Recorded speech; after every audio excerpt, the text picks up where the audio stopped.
آج کی اس نشست میں انشاءاللہ قرآن مجید کا قرآن مجید کی جو اسالیب ہیں ان میں سے ایک اسلوب جو یہاں بہت ہی نمایاں ہے، میں اس کی وضاحت کروں گا انشاءاللہ۔ وہ یہ ہے کہ اللہ رب العالمین نے ارشاد فرمایا ان الذین کفروا ویصدون عن سبیل اللہ۔ آپ دیکھو، جب اللہ تعالیٰ نے کفر کی بات کی تو صیغہ ماضی میں، اور پھر ان لوگوں کا ایک جرم کفر کے ساتھ وہ یہ ہے کہ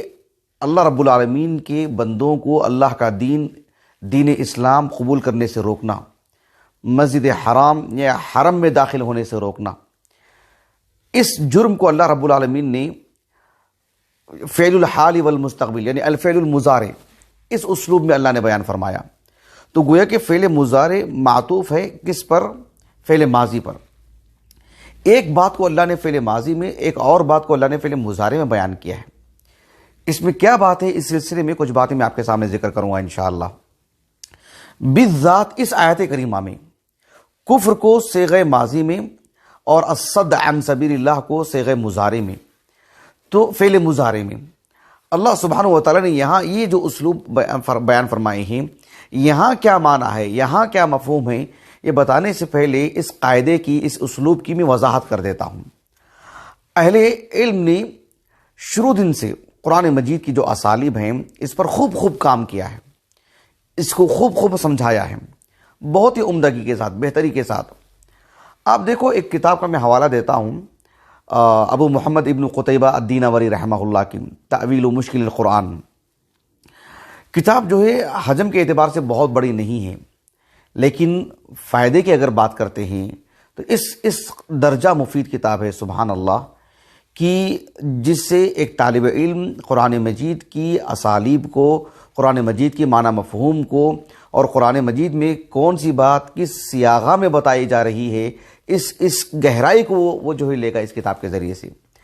تو آپ دیکھو، ابن قتیبہ دینوری رحمہ اللہ نے ایک تو مقدمہ بہت ہی عمدہ لکھا ہے کہ قرآن مجید کی جو زبان ہے، یعنی ایک تو دنیا بھر کے مقابلے میں جو عربی زبان ہے اس کی اہمیت بتائی آپ نے، اور عربی زبان میں بھی قرآن مجید کے جو اسالیب ہیں اس میں جو قرآن مجید جو دونوں میں جو بعد ہے، جو فاصلہ ہے، یعنی اس درجہ عالی جو ہے مطلب زبان ہے قرآن مجید کی، عام عربی زبان سے بھی بڑھ کر کے اس کی وضاحت سب کی ہے ابن قتیبہ دینوری نے رحمہ اللہ۔ پھر اس کے بعد آپ نے متعدد اسالیب بیان کی ہیں۔ ایک اسلوب آپ نے اس باب میں بھی لکھا ہے کہ باب مخالفت اللفظ معنی، باب مخالفت ظاہر اللفظ معنی،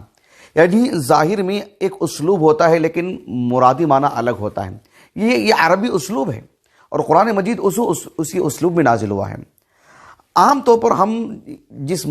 جو ملک میں ہیں، ہندوستان میں، عام طور پر جو مسلمان ہیں وہ قرآن مجید کو اردو زبان میں جو مترجم ہے، یا کچھ لوگ انگریزی زبان میں، اور اس سے بھی کچھ کم لوگ ہندی زبان میں جو مترجم ہیں، یا پھر علاقائی زبانوں میں جو مترجم ہوا ہے اسی کی مدد سے پڑھتے ہیں۔ ظاہر بات ہے مترجمین کیا کرتے ہیں کہ تقریب المعنی جسے کہتے ہیں، عام فہم انداز میں ایک معنی سمجھا دیتے ہیں جو ایک مسلمان کے لیے کفایت کر جاتا ہے۔ یہ بات نہیں ہے کہ وہ اس سے واقف نہیں ہوتے ہیں، مطلب یہ کہ اتنی ساری باتیں وہ ترجمہ میں دے نہیں سکتے ہیں، پھر اس کی اگر شرح کریں گے تو پھر اس کو ظاہر بات ہے عالم ہی بنانا پڑے گا اس کو، اور وہ وہاں پر ہونے والی بات نہیں ہے۔ لیکن ایک طالب علم کے لیے یہ سب جاننا جو ہے ضروری ہو جاتا ہے۔ مجھے یہاں بتانا مقصود یہ ہے کہ اس باب کے تحت تقریباً میرے پاس جو محقق نسخہ ہے تقریباً 15 صفحات پر جو پھیلا ہوا مبحث ہے یہ، جس میں ابن قتیبہ دینوری رحمہ اللہ نے قرآن مجید میں جہاں صیغہ ماضی ہے لیکن اس میں مستقبل کا معنی ہے، صیغہ مضارع ہے جہاں ماضی کا معنی مراد ہے، کہیں استفہام ہے وہاں توبیخ مراد ہے، کہیں جو ہے تعجب مراد ہے، تو آپ نے اس کو جو ہے مطلب کہیں جمع کا صیغہ ہے لیکن واحد مراد ہے، واحد کا صیغہ ہے جہاں جمع مراد ہے، تثنیہ مراد ہے، تو یہ اس قبیل کی قرآن مجید کی متعدد آیات آپ نے اکجا کر دی ہیں۔ وہ مبحث پڑھنے کے قابل ہے، ایک طالب علم کو ضرور پڑھنا چاہیے قرآن فہمی کے لیے، اور حقیقی اعتبار سے جو صحابہ نے جس اسلوب کو جو ہے مطلب اپنے اندر سمیٹا اور اس اسلوب میں سمجھا، کیونکہ ان کی مادری زبان ہے وہ، تو اس طرز کی باتیں ہمیں وہاں پر پڑھنے کو ملتی ہیں اس مبحث کے اندر۔ ایک اور کتاب ہے جو ابن الاثیر الجزری رحمہ اللہ کی کتاب ہے۔ ابن الاثیر الجزری کی اگر بات کرتے ہیں تو عام طور پر اشتباہ ہو جاتا ہے کہ ابن الاثیر الجزری کون ہے، کیونکہ ابن الاثیر الجزری ایک صاحب ہیں جو اسی لقب سے ملقب ہے کہ ابن الاثیر الجزری، اسی کنیت سے مشہور ہیں ابن الاثیر۔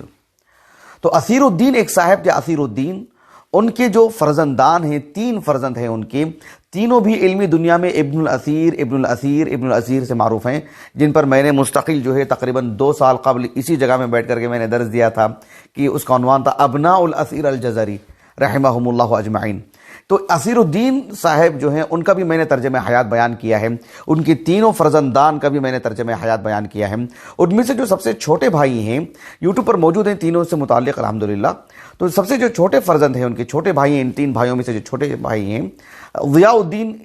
ابن الاثیر الجزری رحمہ اللہ، 637 ہجری ان کا جو سن وفات ہے، ادیب تھے وہ۔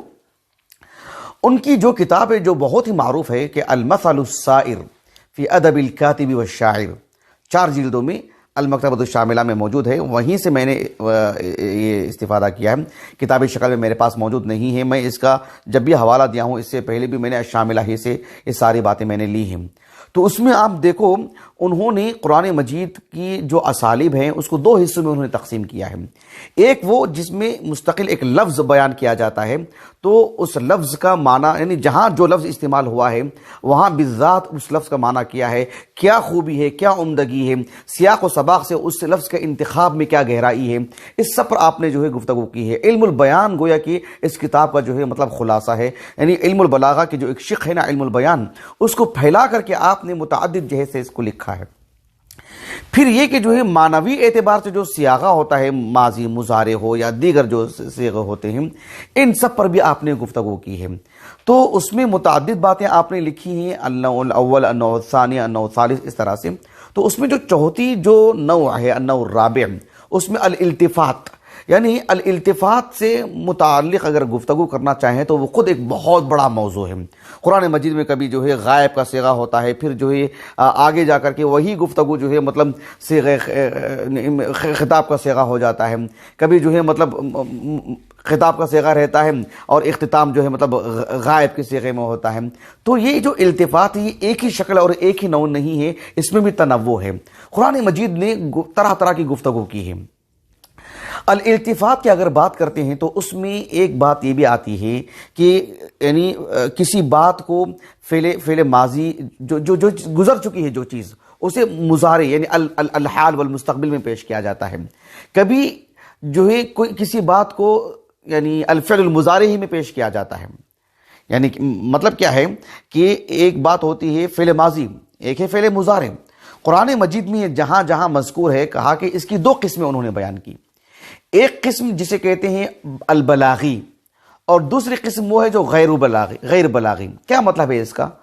مطلب یہ ہوتا ہے کہ قرآن مجید میں کبھی فعل مضارع بیان کیا جاتا ہے کسی بات کو بیان کرنے کے لیے،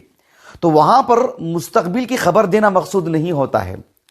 یہ مقصود نہیں ہوتا ہے کہ وہاں پر جو ہے مطلب جو ہے صرف آگے کی بات بتائی جا رہی ہے جو ماضی کے مقابل ہے، وہ مقصود نہیں ہوتا ہے۔ وہاں مقصود کیا ہوتا ہے؟ بس صورتحال کو سامنے رکھنا، وہ چیز گزر چکی ہے،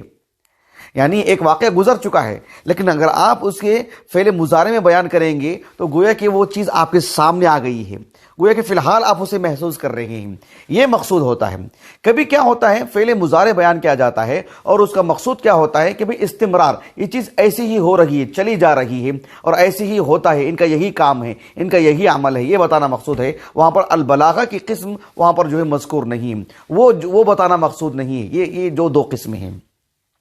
میں قرآن کی کچھ مثالیں دیتا ہوں اور وہ مثالیں بھی تقریباً وہی ہیں جو انہوں نے اپنی اس کتاب میں بیان کی ہیں۔ اب غور کیجئے اس بات کو کہ جہاں فعل مضارع بیان کیا گیا ہے، یعنی اللہ سبحانہ وتعالیٰ نے قرآن مجید میں کسی بات کو بیان کرنے کے لیے اس کو الفعل المستقبل والحال، الفعل الحال والمستقبل، جسے ہم کہتے ہیں کہ فعل مضارع کی شکل میں بیان کیا گیا ہے۔ وہاں مقصود کیا ہوتا ہے؟ کیا مستقبل کی خبر دینا مقصود ہوتا ہے؟ نہیں، الفعل المضارع کے ذریعے سے مستقبل کی خبر دینا مقصود نہیں ہوتا ہے۔ بات تو ہو چکی ہوتی ہے، وہ گزر چکی ہوتی ہے وہ، لیکن اس اسلوب میں بیان کرنے کا فائدہ کیا ہوتا ہے؟ گویا کہ آپ کے سامنے فی الحال ایک تصویر آ جا رہی ہے، آپ کے سامنے گویا کہ وہ واقعہ ہو رہا ہے، یہ مقصود ہوتا ہے قرآن مجید کو۔ میں کچھ مثالیں جو ہے بیان کرتا ہوں جو انہوں نے ہی ذکر کی ہیں قرآن مجید کی، وہ مثالیں۔ مثال کے طور پر اللہ سبحانہ وتعالیٰ نے سورۃ الفاطر میں بیان فرمایا، غور کیجیے اس آیت کریمہ پر. اللہ تعالیٰ نے کہا وَهُوَ الَّذِي أَرْسَلَ الرِّيَاحَ فَتُثِيرُ سَحَابًا فَسُقْنَاهُ إِلَى بَلَدٍ مَيِّتٍ. اللہ رب العالمین نے فرمایا کہ وَهُوَ الَّذِي أَرْسَلَ الرِّيَاحَ، یعنی اللہ سبحانہ و تعالیٰ نے وہی ذات، اللہ کی جو ذات ہے، اللہ رب العالمین جو ہے ارسل الریاح، جو ہواؤں کو بھیجتا ہے. اب دیکھو ہواؤں کو بھیجنے کی جب بات آئی تو اللہ سبحانہ و تعالیٰ نے اسے صیغہ ماضی میں بیان فرمایا. وَهُوَ الَّذِي يُرْسِلُ الرِّيَاحَ نہیں کہا اس آیت کریمہ میں، وَهُوَ الَّذِي أَرْسَلَ الرِّيَاحَ. اس کے بعد دیکھو فَتُثِيرُ سَحَابًا، پھر اس کے بعد فَسُقْنَاهُ إِلَى بَلَدٍ مَيِّتٍ. جب اللہ رب العالمین نے کہا کہ فَسُقْنَاهُ فعل ماضی، سقناہو یہاں پر ارسل الریاح فعل ماضی، لیکن فَتُثِيرُ سَحَابًا فعل مضارع. بات کیا ہے؟ واقعہ ایک ہی ہے، لیکن دیکھو دونوں کو اللہ رب العالمین نے جب باتیں بیان فرمائیں تو فعل ماضی میں اللہ تعالیٰ ہوائیں بھیجتا ہے، یعنی ہوائیں اب بھیجی جا چکی ہیں، ہو گیا معاملہ وہ. اس کے بعد اللہ رب العالمین نے کہا کہ فَتُثِيرُ سَحَابًا. اب جو ہے جب اللہ رب العالمین نے ہوائیں بھیجی، اب مان لیجئے کہ بھئی ابھی گرمی کا موسم ہے، بارشیں نہیں ہیں، لیکن جب ہم اس بات کو بیان کرتے ہیں اللہ تعالیٰ کی ذات جو ہواؤں کو بھیجتا ہے، پھر اس کے بعد بادلوں کو یکجا کرتا ہے اور بادلیں آپس میں قریب ہوتی ہیں، اوپر نیچے ہو جاتی ہیں، پھر ان میں سے پانی نکلتا ہے بارش کی شکل میں جو برسات ہوتی ہے. اب جو ہے ہواؤں کو بھیجنے کی جب بات آئی تو فعل ماضی میں گویا کہ وہ بات ہو چکی ہے، لیکن جب بات جو ہے بادلوں کا قریب ہونا، بادلوں کا تہ بتہ ہو جانا، اس کو فعل مضارع میں اس لیے بیان کیا گیا گویا کہ آپ فی الحال اپنے آپ میں اپنے سامنے اللہ کے اس قدرت کا اس مظہر کو دیکھو. آپ گویا کہ وہ مظہر آپ کے سامنے ہے، گویا کہ وہ تصویر آپ کے سامنے ہے. ہوائیں بھیجی جا چکی ہیں، وہ ہو چکی ہیں، لیکن اب تمہارے سامنے یہ منظر ہے کہ جو ہے اب بارش برسنے کے ساری چیزیں یکجا ہو رہی ہیں. یہ مقصود ہوتا ہے. وہاں پر وہ فعل ماضی فعل مضارع یہ مقصود نہیں ہے، لیکن اسی بات کو جو فعل ماضی کی شکل میں ہونی چاہیے تھی فعل مضارع کی شکل میں اس لیے بیان کی جا رہی ہے تاکہ اس تصویر کو آپ کے سامنے ایسے بیان کیا جائے گویا کہ آپ دیکھ رہے ہیں فی الحال وہ آپ کے سامنے ابھی ہو رہا ہے، وہ ہوائیں بھیجی جانے کے بعد. اس کے بعد اللہ رب العالمین نے پھر بیان فرمایا فَسُقْنَاهُ إِلَى بَلَدٍ مَيِّتٍ، یعنی اب جو ہے جو ہوا بھیجی جا چکی ہیں اور جو ہے بادل قریب ہو چکے ہیں، اوپر نیچے ہو چکے ہیں، بارش برس رہی ہے، اور اس برسات کے ذریعے سے اللہ رب العالمین ایک خشک زمین کو اسے سیراب کر دیتے ہیں. اس کو بھی فعل ماضی میں اللہ رب العالمین نے بیان فرمایا، لیکن ایک عظیم قدرت کو بتانے کے لیے اللہ سبحانہ و تعالیٰ نے اسے علی الفور فعل مضارع میں. دیکھیے دو باتیں فعل ماضی میں، یہاں پر ایک درمیان کی چیز فعل مضارع میں، یہ مقصود ہوتا ہے. ایک اور آیت کریمہ جو ابھی انشاءاللہ ہم ایک 3-4 آیتوں کے بعد اس کی تفسیر کریں گے، تھوڑا وقت لگے گا. اللہ رب العالمین نے فرمایا سورۃ الحج میں، یہ جو آیت کریمہ کون سی ہے؟ 25ویں آیت کریمہ، وہ لگ بھگ میں سمجھتا ہوں آیت نمبر میں سمجھتا ہوں 31 آیت نمبر ہے سورۃ الحج کی. اللہ تعالیٰ نے فرمایا کہ حنفاء للہ غیر مشرکین بہ ومن یشرک باللہ فکأنما خر من السماء فتخطفہ الطیر او تہوی بہ الریح فی مکان سحیق. اللہ رب العالمین نے فرمایا جو اللہ تعالیٰ کی عبادت میں شریک کرتے ہیں، جو اللہ کی عبادت میں، اللہ کی ذات میں، اللہ کی صفات میں اللہ کی مخلوق کو شریک کرتے ہیں، وَمَن يُشْرِكْ بِاللَّهِ فَكَأَنَّمَا خَرَّ مِنَ السَّمَاءِ، گویا کہ وہ اس کا گناہ ایسا ہے اور اس کو ملنے والی سزا ایسی ہے کہ خَرَّ مِنَ السَّمَاءِ، وہ آسمان سے گر گیا. دیکھیے جب آسمان سے گرنے کی بات آئی تو اللہ رب العالمین نے اسے فعل ماضی میں بیان کیا ہے کہ اب آسمان سے وہ گر چکا ہے. اب صورتحال کیا ہے؟ فَتَخْطَفُهُ الطَّيْرُ. اب دیکھو کہ پرندے آ کر کے اب اسے اچک رہے ہیں. انسان کا جو دھڑ ہے، انسان اوپر سے گر رہا ہے اور اچانک پرندے آ کر کے اسے وہیں نوچ نوچ کے کھا رہے ہیں. فَتَخْطَفُهُ الطَّيْرُ أَوْ تَهْوِي بِهِ الرِّيحُ فِي مَكَانٍ سَحِيقٍ، یا ہوا ابھی وہ گر ہی رہا ہے، ہوا جو ہے اسے دور دراز مکان پہ جا کے جو ہے مطلب کہیں جا کے پٹک دے رہی ہے. اب اس منظر کو بیان کرنے کے لیے اللہ نے فعل مضارع میں بیان کیا فَتَخْطَفُهُ الطَّيْرُ. ایسے نہیں کہا نا فَكَأَنَّمَا يَخِرُّ مِنَ السَّمَاءِ فَتَخْطَفُهُ الطَّيْرُ، ایسے نہیں کہا نا. جب گرنے کی بات آئی تو اللہ رب العالمین نے فعل ماضی میں بھی وہ گر چکا ہے، ہو چکی وہ بات، اس کو رہنے دے. اب اس کی بات کو جب اللہ نے بیان کیا تو اسے فعل مضارع میں یہ بتانے کے لیے گویا کہ اب آپ خود منظر دیکھ رہے ہیں، آپ کی آنکھوں کے سامنے وہ منظر ہے. تو یہاں جو فعل مضارع ہے اس کو کہتے ہیں علم البلاغہ کی ایک شق ہے، یہ جو علم البیان کا حصہ ہے، جس میں اللہ سبحانہ و تعالیٰ نے یعنی اس بات کو بیان کرنے کے لیے فعل مضارع کا انتخاب فرمایا. اس بات کو بیان کرنے کے لیے فعل ماضی میں بیان فرمایا۔ یہ مقصود نہیں ہے کہ ایک بات جو ہے گزر چکی ہے جس کا تعلق ماضی سے ہے، ایک بات جو ہے ہونے والی ہے یا فی الحال ہو رہی ہے، وہ گویا کہ واقعتاً جو ہے اس کا تعلق مستقبل سے ہے، یہ مقصود نہیں ہے وہاں پر مقصود کیا ہے؟ وہ فنی چیز ہے، تفنن، یعنی گفتگو کا انداز، کس بات کو آپ کس لہجے میں گفتگو کریں گے، کون سا اسلوب اختیار کریں گے، کون سا صیغہ استعمال کریں گے، قطع نظر اس کے کہ وہ گزر چکا ہے زمانہ یا آنے والا ہے، اس سے قطع نظر جس بات کے آپ خبر دے رہے ہیں آپ اس میں کون سا اسلوب آپ رکھیں گے، کس اسلوب کا اختیار کریں گے تاکہ سامنے والے کے دل میں وہ بات گھر کر جائے، اچھی طرح بات سمجھ میں آ جائے، گا کہ اس کے دل میں ایک ہیبت ہو گئی کہ منظر دیکھ رہا ہے وہ، یہ مقصود وہاں پر ہوتا ہے۔ میں نے اس سلسلے میں ایک مستقل تحریر بھی لکھی ہے جو ہمارے واٹس ایپ گروپوں میں جو ہے ہم نے اس کو نشر بھی کیا تھا کافی پہلے، جس میں اللہ رب العالمین نے جو سورۃ البقرہ کی آیت کریمہ ہے، دیکھ اللہ تعالیٰ نے فرمایا وَلَقَدْ آتَيْنَا مُوسَى الْكِتَابَ وَقَفَّيْنَا مِن بَعْدِهِ بِالرُّسُلِ وَآتَيْنَا عِيسَى ابْنَ مَرْيَمَ الْبَيِّنَاتِ وَأَيَّدْنَاهُ بِرُوحِ الْقُدُسِ أَفَكُلَّمَا جَاءَكُمْ رَسُولٌ بِمَا لَا تَهْوَىٰ أَنفُسُكُمْ استکبرتم، اس کے بعد فَفَرِيقًا كَذَّبْتُمْ وَفَرِيقًا تَقْتُلُونَ۔ اللہ نے بنی اسرائیل سے کہا، بنی اسرائیل سے اللہ نے کہا کہ نبیوں کے ساتھ تمہارا معاملہ کیسا رہا ہے؟ فَفَرِيقًا كَذَّبْتُمْ، جب بات تکذیب کی آئی تو اللہ نے فعل ماضی میں بیان کیا، تمہاری ایک جماعت ایسی ہے جو تم لوگوں نے جھٹلایا ہے انبیاء کو، فَفَرِيقًا كَذَّبْتُمْ وَفَرِيقًا تَقْتُلُونَ، وَفَرِيقًا قَتَلْتُمْ نہیں کہا اللہ تعالیٰ نے، ایسے بھی نہیں کہا فَفَرِيقًا تُكَذِّبُونَ وَفَرِيقًا تَقْتُلُونَ، ایسے نہیں کہا فَفَرِيقًا كَذَّبْتُمْ وَفَرِيقًا تَقْتُلُونَ، یعنی قتل کو فعل مضارع میں اور تکذیب کو فعل ماضی میں۔ اس میں تین باتیں میں نے جو ہے لکھی ہیں وہاں پر تحریر میں، جو میں نے تحریر اس میں لکھی ہے، اس میں ایک بات یہ بھی ہے جسے ابن کثیر وغیرہ نے علامہ ابو القاسم الزمخشری کے حوالے سے لکھا ہے، وہ یہ کہ جو ہے یعنی فَفَرِيقًا كَذَّبْتُمْ، جہاں تک مسئلہ تکذیب کا ہے تو تکذیب تو بہرحال ہو چکی ہے، یعنی کہ ان کی زندگی کا لازمہ ہے تکذیب، یعنی انہوں نے تکذیب کا معاملہ ایسا ہے کہ شروع سے لے کر آخر تک ان کی زندگی میں وہ رچ بس گئی ہے کہ اللہ کے رسول کو جھٹلانا۔ رہا مسئلہ قتل کا، وہ ایسا نہیں ہے کہ انہوں نے پچھلے انبیاء کو قتل کیا ہے، جہاں تک مسئلہ تکذیب کا ہے موسیٰ کو بھی جھٹلایا، عیسیٰ کو بھی جھٹلایا، زکریا کو بھی جھٹلایا، فلاں کو بھی جھٹلایا، تکذیب تو ان کی زندگی کا لازمہ ہے۔ قتل کا معاملہ ہو چکا ہے؟ نہیں، قتل کا معاملہ آج بھی ہے، یعنی تکذیب تو ہوئی ہے لیکن قتل وہ پچھلے زمانے میں بھی ہوا ہے اور آگے کے زمانے میں بھی ہونے والا ہے۔ اس سے بڑھ کر کے ایک بات یہ بھی بتائی گئی ہے کہ جس طرح سے پچھلے انبیاء کو انہوں نے جھٹلایا نا، پچھلے انبیاء کو انہوں نے قتل بھی کر دیا، اور قتل کرنا تو ان کا اتنا بڑا گناہ ہے، اس کی عظمت کو بتانے کے لیے فعل مضارع میں گویا کہ اب قتل کر رہے ہیں، اب دیکھ رہے ہیں آپ ان کا منظر۔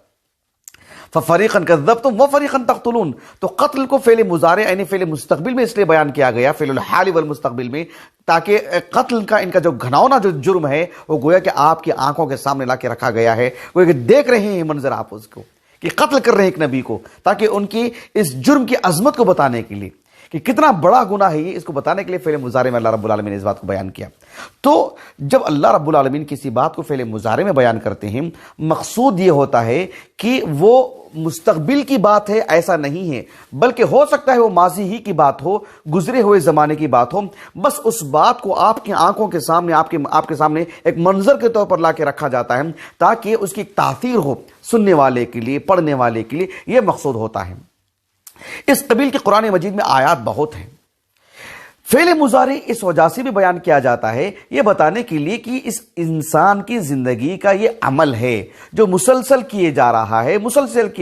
ہے، یعنی اب کر رہا ہے، وہ کل بھی کرے گا، وہ بعد میں بھی کرے گا، صرف انسان کا عمل نہیں، کسی بھی چیز کے لیے، حتیٰ کہ وہ اللہ سبحانہ و تعالیٰ ہی کا فعل کیوں نہ ہو۔ مثلا اللہ رب العالمین نے فرمایا، حالانکہ یہ مثال انہوں نے نہیں دی ہے، اللہ نے کہا کہ وَاللَّهُ يَدْعُو إِلَى دَارِ السَّلَامِ، کیا مطلب؟ اللہ سبحانہ و تعالیٰ بلائیں گے نہیں، اس میں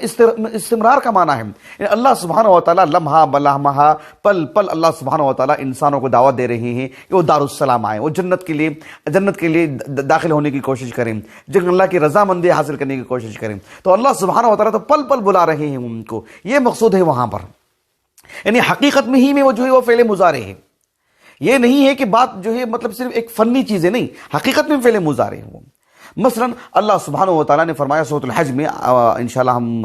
کافی دنوں کے بعد وہ آیت کریمہ کی تفسیر کریں گے، اللہ تعالیٰ نے کہا الم تر ان اللہ، اب غور کیجیے، الم تر ان اللہ انزل من السماء ماء فتصبح الارض مخضرہ، کیا تم نے دیکھا نہیں، غور و فکر نہیں کیا تم نے؟ انزل من السماء ماء، اللہ نے آسمان سے پانی نازل فرمایا، اللہ نے برسات برسائی۔ اب دیکھو جب بارش برسانے کی بات آئی تو فعل ماضی انزل من السماء ماء، اس کے بعد فتصبح الارض مخضرہ، اصبحت نہیں کہا، فعل ماضی نہیں، فتصبح الارض مخضرہ۔ اب اس بارش کے نتیجے میں زمین کی صورتحال کیا ہے؟ اب وہ ہری بھری ہو چکی ہے، وہ لہلہانے لگی ہے۔ یعنی بارش جب برستی ہے تو وہ تو وقتی ہے نا، 1 گھنٹے کی، 2 گھنٹے کی، 3 گھنٹے کی بارش ہوتی ہے، آدھے گھنٹے کی بارش ہوتی ہے، 2-3 گھنٹے تو بہت کم ایسی مسلسل بارش ہوتی ہے، آدھے گھنٹے کی بارش ہوتی ہے۔ بارش ہوئی اور گزر چکی ہے، لیکن اس کے نتیجے میں جو ہریالی آتی ہے وہ ایک لمبے عرصے تک رہتی ہے، زمانہ بعد زمان، یعنی پل پل آگے کا لمحہ وہ ایسی ہی رہتی ہے، وہ ایک زمانے تک۔ اسی کو بتانے کے لیے فتصبح الارض مخضرہ یہ کہا رب العالمین نے۔ تو اسی قبیل کی یہ آیت کریمہ بھی ہے جس کی فی الحال ہم آپ کے سامنے تفسیر کرنے جا رہے ہیں۔ اللہ تعالیٰ نے فرمایا کہ ان الذین کفروا ویصدون عن سبیل اللہ، تو یہاں پر کفروا جو اللہ نے فعل ماضی میں کہا اور یصدون عن سبیل اللہ کو فعل مضارع میں کہا، تو یہ کس زمرے میں آئے گی؟ کیا اس زمرے میں جس کا تعلق بس ماضی سے تھا، اس کو حال اور مستقبل میں اس لیے پیش کیا جا رہا ہے تاکہ وہ ہمارے سامنے ایک منظر آ جائے، یا حقیقت میں وہ فعل مضارع ہے، حقیقت میں اس کا تعلق جو استمرار سے ہے، جو ان کی زندگی کا ایک عمل ہے جو وہ کیے جا رہے ہیں، رہ کے کیے جا رہے ہیں، یہ بتانا مقصود ہے۔ تو اس سلسلے میں جو جمہور مفسرین نے جو بات کہی ہے، یا یوں کہہ سکتے ہیں کہ تقریباً مفسرین نے ایک بڑی تعداد معدود چند کی بڑی تعداد مفسرین نے یہ بات کہی ہے کہ اللہ سبحانہ و تعالیٰ نے فرمایا کہ ان الذین کفروا ویصدون عن سبیل اللہ، تو یہ اسلوب اس بات پر دلالت کر رہا ہے، یعنی فعل مضارع کو فعل ماضی پر جو عطف کیا گیا نا، ایسا نہیں کہ فعل ماضی کو فعل ماضی پر، فعل مضارع کو فعل ماضی پر عطف کیا گیا ہے، یہ بتانے کے لیے کہ ان الذین کفروا من صفتہم، کیا مطلب؟ یعنی جن لوگوں نے کفر کیا، اس کا معنی کیا ہوگا؟ ان الذین کفروا، یقیناً جن لوگوں نے کفر کیا، من صفتہم یا من صفاتہم، ان کی صفات میں سے ایک بات یہ بھی ہے کہ مع کفرہم انہم یصدون عن سبیل اللہ، تو وہ کافر تو ہیں ہی، ان کے کافر ہونے کے ساتھ ساتھ وہ اللہ رب العالمین کے بندوں کو اللہ کے راستے سے بھی روک رہے ہیں۔ یعنی ہوتا نہیں ایک آدمی کافر ہے، فی نفسی اپنے آپ میں کافر ہے، ایک آدمی کافر ہے، اللہ پر ایمان نہیں رکھتا ہے، اپنا معاملہ ہے اس کا، لیکن کافر ہونے کے ساتھ ساتھ ان کا حال یہ بھی ہے، یہ بھی ان کا جرم ہے، یہ بھی ان کی ایک زائد صفت ہے کہ وہ اللہ سبحانہ و تعالیٰ کے بندوں کو اللہ کے راستے سے روکتے ہیں، مسجد حرم اور حرم آنے میں روکتے ہیں، جو حدود حرم میں داخل ہونے سے روکتے ہیں۔ یعنی گویا کہ کفر ہے وہ ہے اپنی جگہ پر، من شأنہم، فی الحال ان کی حالت ایسی ہے، ان کی صفت یہ ہے، ان کی زندگی کا ایک بڑا حصہ یہ ہے کہ وہ اللہ کے بندوں کو اللہ کے راستے سے روکتے ہیں۔ جس طرح سے اللہ رب العالمین نے فرمایا قرآن مجید میں سورۃ الرعد میں، دیکھو الذین آمنوا وتطمئن قلوبہم بذکر اللہ، یعنی الذین آمنوا، جو لوگ ایمان لے کر کے آئے، من شأنہم، ان کی حالت کیا ہے، من صفاتہم، من صفتہم، ان کی صفت کیا ہے، تطمئن قلوبہم بذکر اللہ، کہ اللہ کے ذکر سے ان کا دل ہمیشہ مطمئن رہتا ہے۔ کیا مطلب ہے؟ ان الذین آمنوا، جو لوگ ایمان لے کر کے آئے، ایمان تو لا لیے نا شروع سے، اب ایمان پر ہے نا، اب کیا اللہ کے دین پر ان کے دل میں جو اطمینان ہے وہ کیا ہے؟ وہ لمحہ بلمحہ مستقبل مسلسل ہے، مستمر ہے، اسی پر وہ قائم ہے۔ ایسے نہیں کہ ایمان تو لا لیے ہیں لیکن اللہ کے دین پر مطمئن نہیں ہے، یہ اسلوب ہے یہ الذین آمنوا، دیکھو یہ فعل ماضی میں وتطمئن قلوبہم بذکر اللہ، کیا مطلب؟ یعنی ای من شأنہم، من صفتہم، ایمان تو لائے ہیں اور ان کی ایک عظیم صفت یہ ہے کہ وہ اللہ کے دین پر مستقل مطمئن رہتے ہیں، اللہ کی شریعت پر مطمئن رہتے ہیں، اللہ کے ذکر سے ان کے دلوں کو ہمیشہ اطمینان ملتا ہے۔ یہ معنی ہے کہ ان الذین کفروا، یقیناً جن لوگوں نے کفر کیا، ان کی ایک بڑی صفت یہ ہے کہ کفر تو کیا ہے انہوں نے، اور ان کی حالت یہ ہے کہ وہ اللہ کے بندوں کو اللہ کے راستے سے بھی روکتے ہیں، کفر بھی کیا اور اللہ کے راستے سے بھی روکتے ہیں، یہ وہاں پر بتانا مقصود ہے۔ اللہ سبحانہ و تعالیٰ نے فرمایا کہ ان الذین کفروا ویصدون عن سبیل اللہ، تو کفر کو فعل ماضی میں اس لیے کہ گویا کہ ایک طرح کا ان کا لقب ہے، یہ زندگی کا لازمہ ہے، یہ ایسا نہیں ہے کہ کفر میں جو ہے مطلب تجدد ہو رہا ہے کہ یہ آج کا کفر ہے، اب یہ کفر ثانی ہے، وہ کفر ثالث ہے، وہ کفر رابع ہے، ایسا نہیں، وہ پہلے دن سے کافر ہیں، لیکن اس میں کیا ہے وَيَصُدُّونَ عَن سَبِيلِ اللَّهِ، آج اللہ کے راستے سے روکا، آج کفر کیا کل نہیں کیا، پرسوں کفر کیا اس کے بعد نہیں کیا، ایسا تو نہیں نا، کفر تو ہمہ وقت ہے ان کی زندگی کا لازمہ بن چکا ہے، لیکن جب بات آتی ہے الصد عن سبیل اللہ کی، اللہ کے راستے سے روکنے کی، تو اس میں تجدد، آج روکا کل مثلا کچھ اور مشغلہ تھا، پھر جو ہے وہ رہ کر کے روک رہے ہیں، جب جب موقع مل رہا ہے روک رہے ہیں، مکے میں بھی روکا انہوں نے، مدینے میں بھی روکا انہوں نے، اور آگے بھی وہ اللہ کے بندوں کو روک رہے ہیں، روکے جا رہے ہیں۔ آج جس صورتحال میں ہم زندگی گزار رہے ہیں، آج وہ اللہ کے بندوں کو اللہ کے دین کو قبول کرنے سے روکتے ہیں۔ کسی گھر میں کسی نے اسلام قبول کر لیا، کسی معاشرے میں کسی نے اسلام قبول کر لیا، اسے اس کا ایک بڑا مسئلہ بن جاتا ہے، اور اس کو روکنے کی پوری کوشش کرتے ہیں، ہر طرح کی جو کوششیں ان کی جاری رہتی ہیں۔ یہی مقصود ہے کہ ان الذین کفروا ویصدون عن سبیل اللہ، گویا کہ وہ مستقبل کا مطلب یہ ہوتا ہے کہ مستمر ہیں اس پر، وہ یعنی ہمیشہ اس پر ان کا عمل جاری ہے، جس طرح سے اللہ رب العالمین نے فرمایا نہیں ان اللہ یدخل الذین آمنوا، یقیناً اللہ سبحانہ و تعالیٰ داخل کریں گے جنت میں، کس کو داخل کریں گے؟ جن لوگوں نے ایمان لے۔ بس ایمان لائے کیا مطلب ہے؟ فعل ماضی میں کیوں بیان کیا گیا؟ اس لیے کہ گویا کہ ان کی زندگی کا لازمہ ہے، وہ گویا کہ لقب ہے ان کا، وہ گویا کہ ان کی زندگی کا مطلب ایک لفظ میں تعارف ہے وہ، تو اسی طرح سے ان الذین کفروا وہ تو تعارف ہو گیا ان کا، اب ان کا عمل کیا ہے جو مستمر ہے، جو مسلسل کیے جا رہے ہیں، اس کو فعل مضارع میں بیان کیا گیا وَيَصُدُّونَ عَن سَبِيلِ اللَّهِ۔